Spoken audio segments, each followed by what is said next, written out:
I never thought I would find myself in this situation, betrayed, detached, and struggling to make sense of it all. My wife, Kathy, and I had what I thought was a solid foundation, built on 7 years of friendship, 2 years of dating, and 5 years of marriage. Yet, as I delved into the depths of an old laptop in search of cherished memories, I stumbled upon a revelation that shattered my world.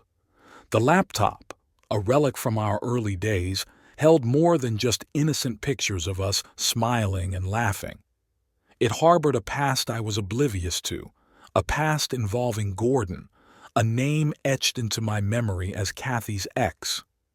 As I sifted through images of them cuddling and kissing, I couldn't ignore the crushing weight of the locket around her neck, a birthday present I had given her during our 2nd year of dating. My initial excitement at the prospect of reliving our early days turned into a painful journey through the remnants of Kathy's past. The pictures, once a source of joy, became a haunting reel of her life before me. The boundaries between her history with Gordon and our shared moments were blurred, leaving me grappling with a sense of betrayal and confusion. The discovery left me feeling hollow, devoid of the emotions that once bound us together. It's a strange and unsettling numbness, a defense mechanism perhaps, shielding me from the raw pain of betrayal. I find myself questioning the authenticity of our connection, wondering if the foundation of trust one believed in was nothing more than an illusion. As I confront this emotional void, I realize the need for professional guidance. Therapy seems like a lifeline, a way to navigate the tumultuous sea of emotions that threaten to engulf me. The detachment I feel scares me, but I know that facing these emotions head-on is crucial for my own healing. The journey ahead is uncertain and the path to rebuilding trust will be arduous. Yet, in the face of this emotional storm, I must find a way to reclaim my sense of self and eventually decide the fate of a relationship that now stands on shaky ground. 2 days have passed since the world I knew crumbled around me.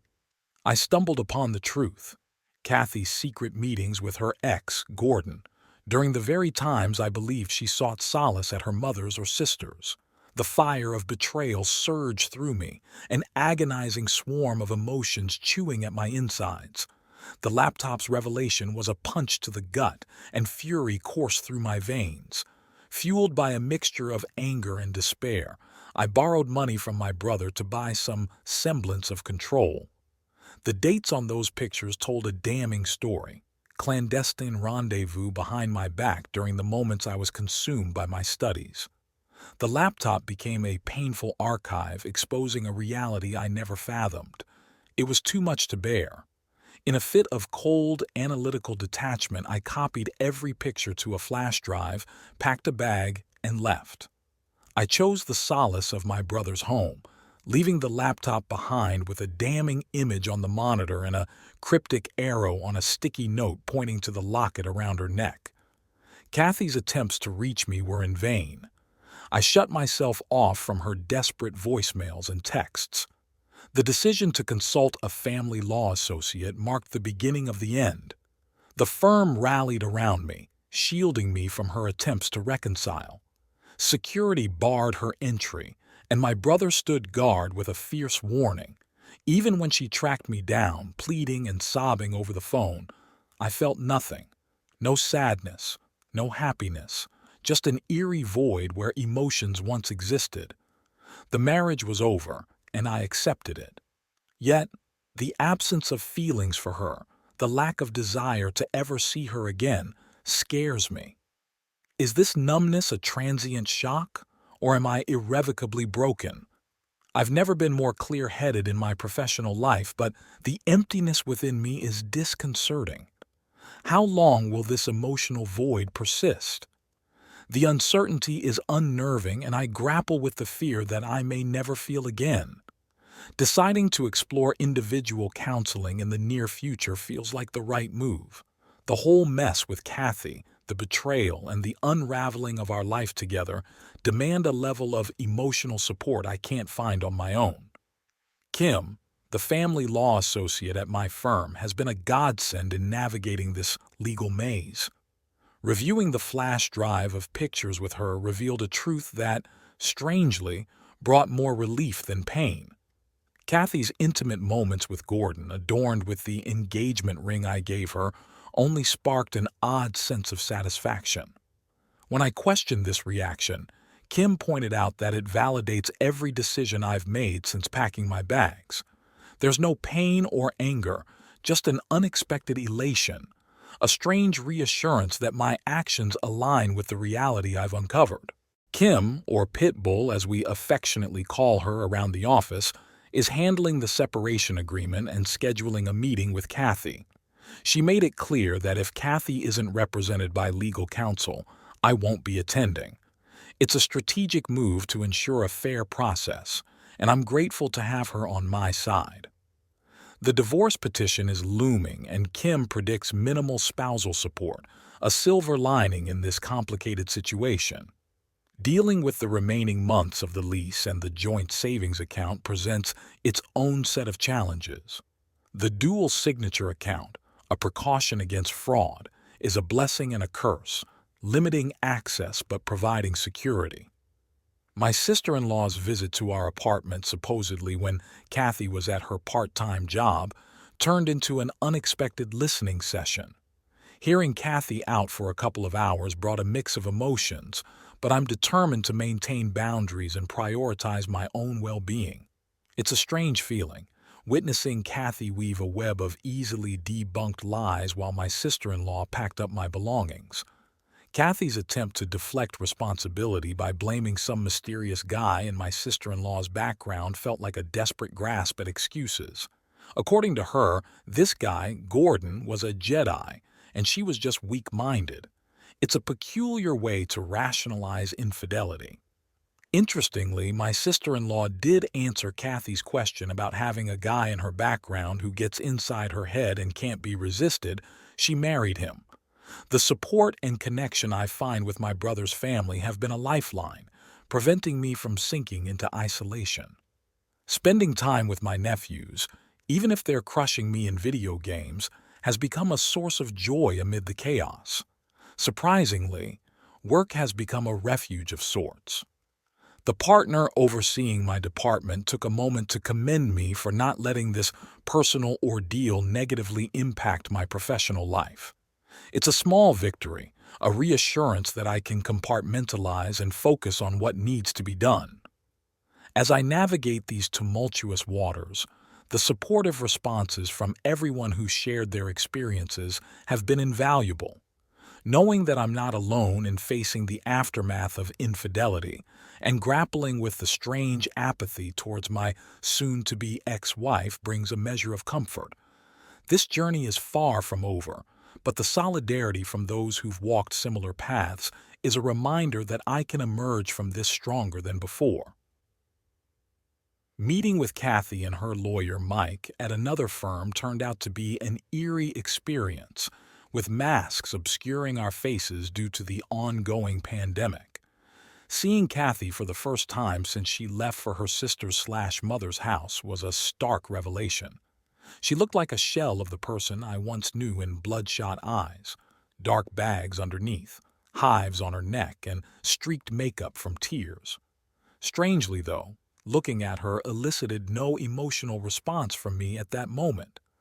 As soon as Kathy saw me, she launched into a torrent of apologies, declarations of love, and claims that everything was a mistake. The standard post-betrayal script. She tried to hug me, but Kim, my pit viper of a family law associate, inserted herself between us, reminding Mike that Kathy was not to speak directly to me or Kim.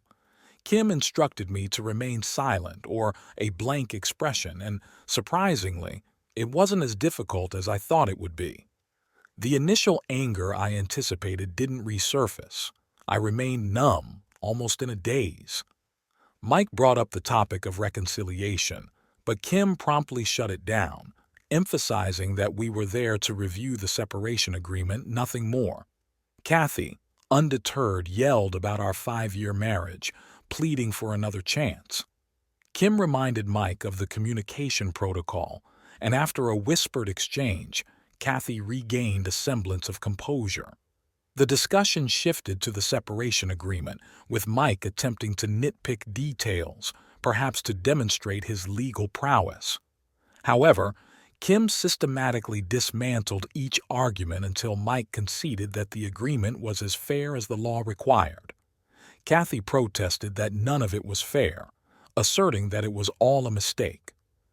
Kim then brought out the big gun's black and white printouts of pictures from the flash drive, vividly capturing Kathy with Gordon, engagement ring prominently displayed. Kim circled the ring in each picture with a bold red marker, emphasizing the undeniable evidence. In an alpha move, she questioned Mike repeatedly about whether his client believed these actions were a mistake. Kathy, unable to hold back her emotions, collapsed into an ugly cry. Kim and Mike continued their discussion on timelines for the settlement agreement, and it seemed my silent indifference was finally getting to Kathy. Out of nowhere, she screamed that she never cheated during the marriage. Unfazed, Kim challenged her to hand over her cell phone for verification. Kathy clutched it tightly, and Mike's whispered counsel seemed to confirm the gravity of her admission. The truth was unraveling, and it was evident that Kathy's attempt to salvage her narrative had backfired. The meeting with Kathy and Mike ended with more sobbing on Kathy's part. Behind my mask, I couldn't help but smile, saying nothing. It wasn't out of cruelty, rather, it was a reaction to the realization that every word out of her mouth would likely be a lie. There was no point in engaging with a narrative built on deception. Professional empathy crept in as I looked at Mike. I'd been in his shoes before, grappling with a losing case and a challenging client. It's a feeling of being the second-string goalie facing off against Wayne Gretzky, a battle where you just want the beating to end. Leaving without a word to Kathy seemed like the only option. What could she say that hadn't already been tainted by falsehoods? Kim received the signed separation agreement promptly, and surprisingly, the resolution regarding the rent was different from what I expected. Rather than being on the hook until June, we decided to equally divide the home down payment and savings account. It was a tactical move to expedite Kathy signing the agreement. She'll now be responsible for the rent and utilities starting this month. While Kathy may see it as a victory, it strategically eliminates the one significant asset we had. The best news, however, came in the form of illegal technicality. It turns out that our marriage, as of now, is 4 years and 7 months. In our state, if the marriage is less than 5 full years, family court typically considers rescission. This means putting us back in the financial position we were in before the marriage. In our case, it's immediately before the marriage. In essence, no alimony. Kim warned Mike that if he contests the divorce, the first person she'll depose is Gordon. However, Mike replied that Kathy agreed not to contest the divorce. If all goes well, 3 months from now, I'll be closing the chapter on this painful part of my life. Strangely, the numbness I feel toward Kathy no longer scares me. A Redditor's insight rings true that Kathy I dated and married never existed. The person who cheated and lied is a stranger.